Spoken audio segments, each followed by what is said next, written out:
Alright, welcome back everybody to Haunted House. We're down in the basement right now, getting ready to rescue another one of our friends. So these basement missions aren't all that difficult, as I've probably already mentioned before. They just tend to be a little bit of like, hey, you just need to make sure that you've got enough stuff going on. I mean, even a great example, this room right here doesn't have a mission. So all like, you know, which means it also doesn't have a treasure chest, which means, you know, obviously there's a give and take. Yeah, I can just go through the first open door I see. You know, second of all, you know, I obviously don't get a reward, which can be kind of a detriment if I need healing items. I don't know how I feel about no challenge rooms, you know, obviously, like, hey, you don't have to fuck with this, so you save all that life by not fucking around. But at the same time, you're not getting anything out of it either, so no risk, no reward. Also, that was a thing just a second ago. A little pedestal of some sort. Or maybe I'm mistaken. Yeah, I'm gonna, like, sneak up from behind these guys and kill them. Like, I don't think that did any damage to me. Or if it did, it was one heart. So, like, kind of worth it.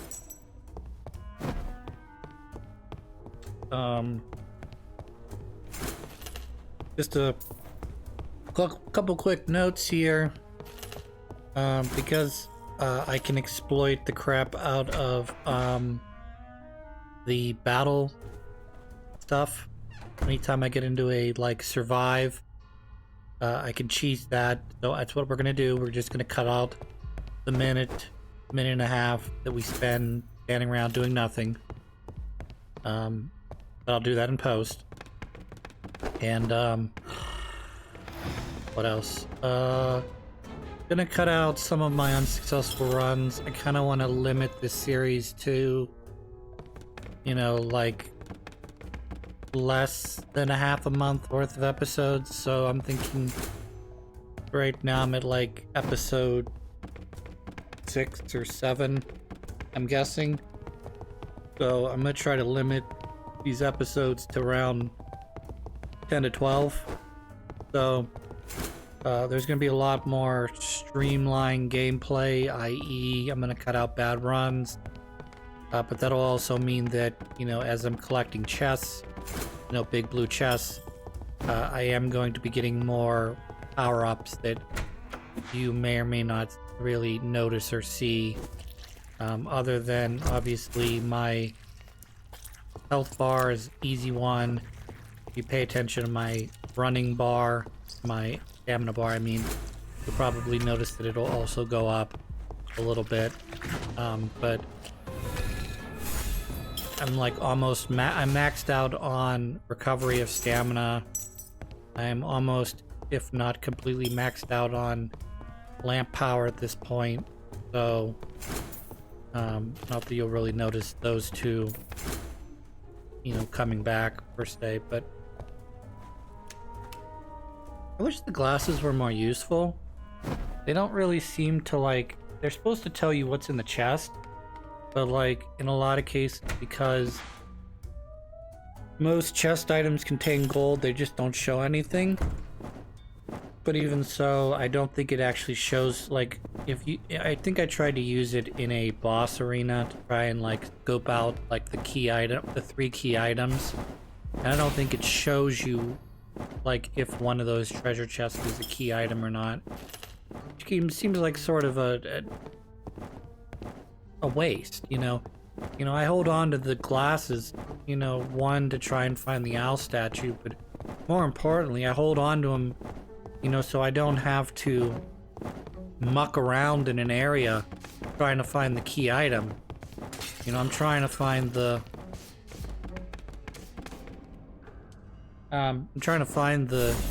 you know, the steak or the stinky cheese man. Garlic, whatever the ghost is afraid of. You know, and, like, I'm not interested in, you know, collecting. There's, like, in each room there's like 4 or 5 chests, and only one of them has a key item in it, so like to be able to look at the 4 chests and go, okay, I don't have to open that chest, which means I can stay like a little bit more hidden, or I could run, you know, from room to room to room, rather than like going, oh well, this chest may have it and may not.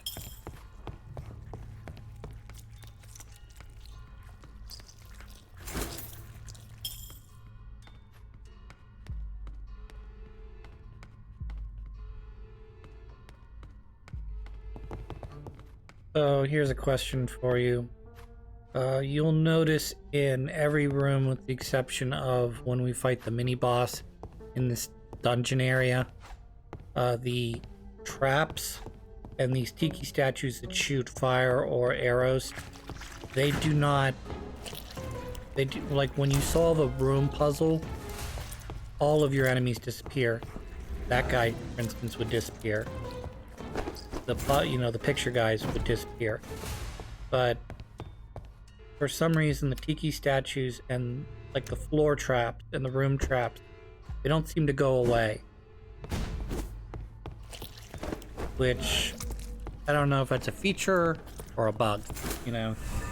Did you kind of screw up programming and they're supposed to stop, or you left it in there because the game, you know, at a certain point you've cleared the room, but you should still be cautious even though you've cleared the room. Like I said, I'm more, because the mini bosses, or even I guess the big bosses, their room traps stop as soon as you defeat the boss. So you can't like defeat the witch or the vampire or the ghost and then die. You know, basically, as far as I can tell, it removes any way for that room to deal damage to you, so you can't beat the boss and then die. Not that it matters, because this is a roguelike game, so you could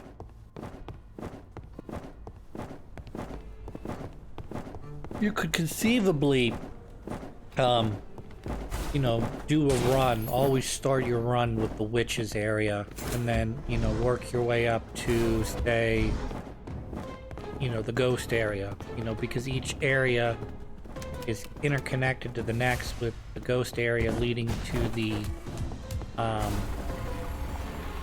you know, the final door to your grandfather, which makes sense, obviously, because, you know, why would, where else would the ghost, you know, lead to? You know, like the last boss of the game, it's like, of course, it's gonna dump you out here, you know, in an area where, not like, oh well, do you want to keep doing a run? No, game's like, hey, do you want the end of the game? Sure.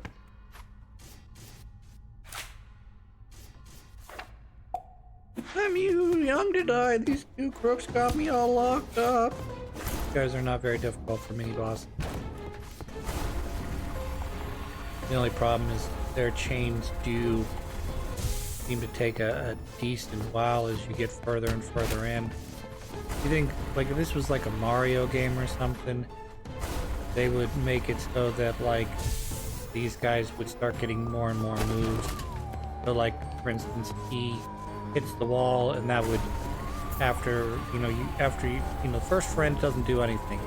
After this day, you get the, rescue the first friend. Now it does an AoE damage in addition to running into the wall. And then, like, say, you know, on the 3rd go around, maybe the little guy would, like, attack you or throw, like, fireballs or something. Obviously coming back to, you know, losing or not being knocked out for nearly as long would also be another unique thing these mini bosses do, but they seem to, this is an example, see the tiki statues and the floor spike stopped, so I can't accidentally die here. Thank you for saving me, I was terrified. That's alright. We rescued the portly kid. Hopefully I'm still allowed to say the word portly. Hopefully someone hasn't decided that that word should no longer be in the English language because it offends people of a larger status.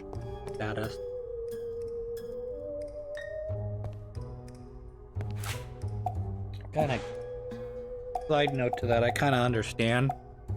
Like when I was young, I don't know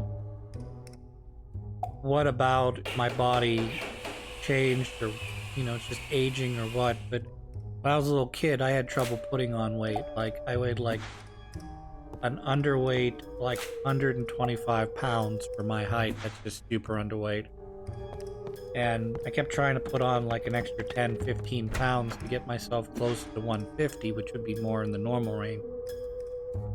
And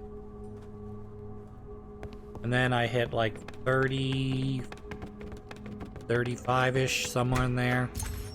And my body said, oh, you want to weigh a little bit more? Here, let me turn up the dial.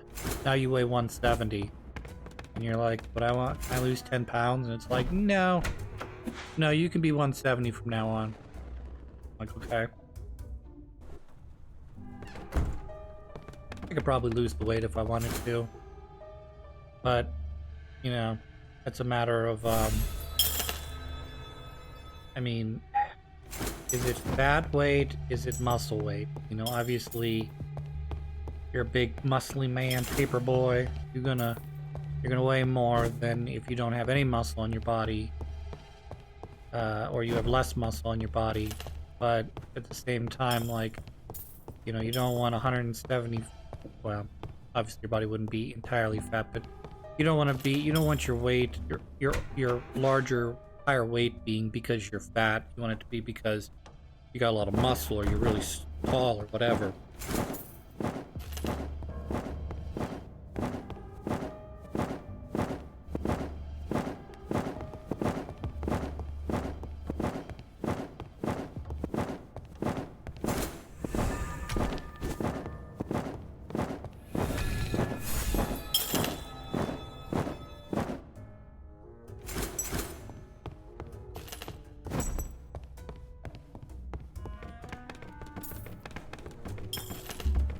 Also decided that, and I may have said this in a different playthrough, different recording, I very much determined that anything you hear on the internet, you can pretty much chalk up as a lie. Obviously not everything out there is a lie, per se. Obviously there is truth, if you watch or read the news or whatever. I mean, not everything can be a lie on the internet, but one of the big things that I've stressed or learned or stressed recently is the fact that when you see something on the internet or you see something, there's always an angle. Someone's always got an angle. They're trying to sell you something. They're trying to get your attention, and this is more true in the internet age than ever before because, like for instance, if we talk about newspapers, what sells newspapers? The news, obviously, but what sells even more newspapers? Gossip. But then, at a certain point, there's going to be certain groups of people that aren't interested. They want to read the real news. They want to get sort of like an unbiased or a neutral, they want to hear the stories of the day without them necessarily being about, what did Kate and Charles eat for breakfast? How dare they not eat a traditional English breakfast or something. Something just who the fuck cares? At least in my opinion anyways. People eat it up though, because they like to, make the royal family either the greatest thing ever, or they try to do like, oh, look at the hypocrisy. They claim to be better than us, but they also fart. Okay, yeah, everyone farts. It's cool. Anyways.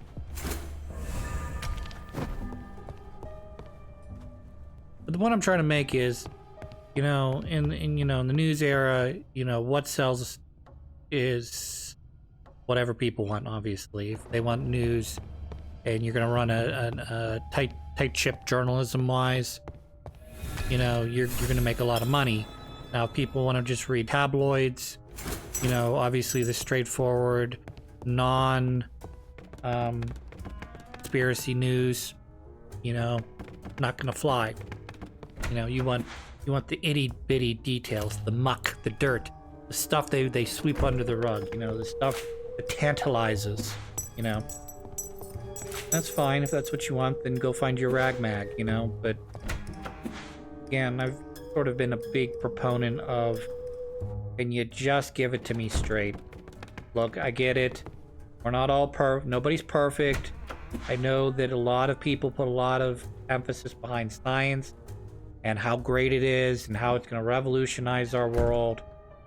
But in a lot of cases, science is just there to more or less either try to answer a question as best we can, or to try to solve an issue that, or create something to make life work less hard and make production more efficient. I'm sorry that we're not all God and we can't know why, you know, the Earth does what it does, or why, you know, why does the San Andreas Fault suddenly move, you know, causing a humongous earthquake. I mean, we have the reasons as to why it does that. Tectonic plates move, blah blah blah. But why does it move? You know, why does it move 2 inches a year, and then this year it moved 3 inches or something? You know, or you know, something to that effect. It routinely moves about this amount of centimeters or inches or whatever per year, but this one year it moved like an extra centimeter and a half. Why is that? I don't know. Do you know? I mean, maybe someone you could ponder a guess, but again, you know, people always want the you know, well, what's the answer? I need to know what the answer is. It's like, okay, you know, that's fair, but I can only give you so much information. I can only tell you what I can observe and know. You know, I obviously can't help you with that. I mean, people get angry at meteorologists because, you know, they're only right 50% of the time, or they're right 25% of the time, because, you know, if you live in a metropolitan area or you know, a greater city area, they're going to tell you, well, there's like a 25% chance there's rain. But it doesn't mean there's a 25% chance it's going to rain on your head. It just means that 25% of that area is going to have rain. And if you go out and you measure, you know, you get a team of people out there measuring, and everybody is standing 1 yard away from each other, and you're in a giant, humongous fucking grid. Will 25% of people really, only 25% of people experience rain? Probably not. It's probably not going to be that specific. But, and I get that. A lot of people, they want the specific answers. They want to, you know, know, you know, well, you know, the one more recently as well, COVID wasn't that bad. Okay, COVID wasn't that bad. Is it because it wasn't as infectious as we thought it was going to be? Is it because we took precautions? Is it the you know, enough people got the vaccine? Is it none of the above? Is it just it was just overblown hooey? It was an overblown flu virus. I don't know. I can't tell you that. I know that we were worried, that the scientists were worried about it. Did it get blown out of proportion because someone was trying to make a quick buck? I don't know. But I know on the internet, you know, in internet times, if you read something that like really catches you, like, to get to the point of my story, I guess is what I should say. Say, you know, you go on TikTok and you run across a girl or a dude and they say something. They say, you know, I'm a girl, I really like dad bods. Well, that may be true. They may just be telling me the 100% truth that that's their opinion, but there's an equally good chance that you're telling me that because there are a lot of guys out there with dad bods, and you want that interaction, you want that, you know, you want them to essentially like, comment, and subscribe, you know. And I get it, but you doing YouTube, get it. I want people to like, comment, and subscribe on my stuff. Do they? No, not really, because I don't think anyone knows I actually exist. But, you know, I still do it because it's something I enjoy doing. You know, whether or not anyone actually pays attention, sort of irrelevant. But it would be lovely to make money, but, you know, and at some point, you know, if I continue not to have any success whatsoever, I'd probably put an end to this, because I can be spending my time doing something a little bit better that'll probably garner more attention or be better for my overall life. But, you know, sort of that being said, you know, they're always trying to, people on Instagram or on, you know, they're incentivized. The more eyes, the more comments, the more, you know, hate, the more love, you know, that they get, the more money they make, you know? So,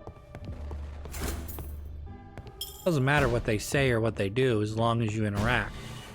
And some people are really good at that, you know, they create quality content that makes stuff better for, or entertains you, you know. Not all content's got to be this groundbreaking, life-changing, you know, thing, you know. Sometimes it can just be a guy puppeting Elmo talking about, you know, taking laxatives or something, you know, and something to make you giggle, forget your troubles for a moment, you know.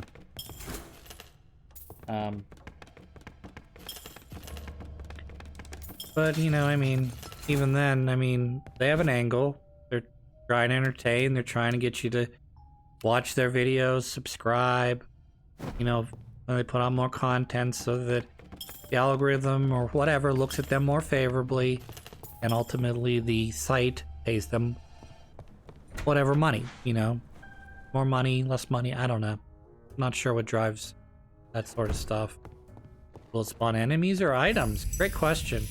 In this case, it just spawned items. But because the survive mechanic is cheesable, doesn't matter to me. It's essentially just a free chest to me. Because I either open it up and you give me items, or I put the game on pause and you give me items. I just have to wait an extra minute is all, or a minute and a half. I want waffles. I want waffles. I can afford. I can C-A-N, afford waffles.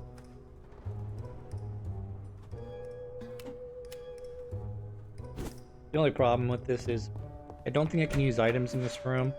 So if I wanted to heal and then buy the waffles, I'd have to come out, heal, go back in, buy waffles, and then, yeah, move on with my life.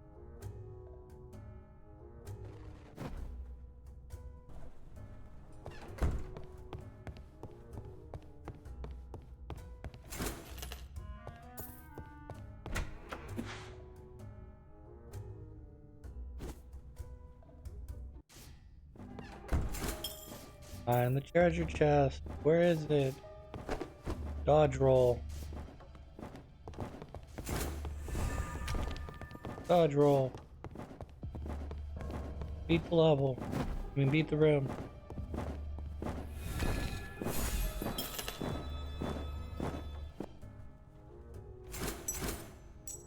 Get a cookie. Eat it. Pick up the thing. Collect the money. Move on with your life.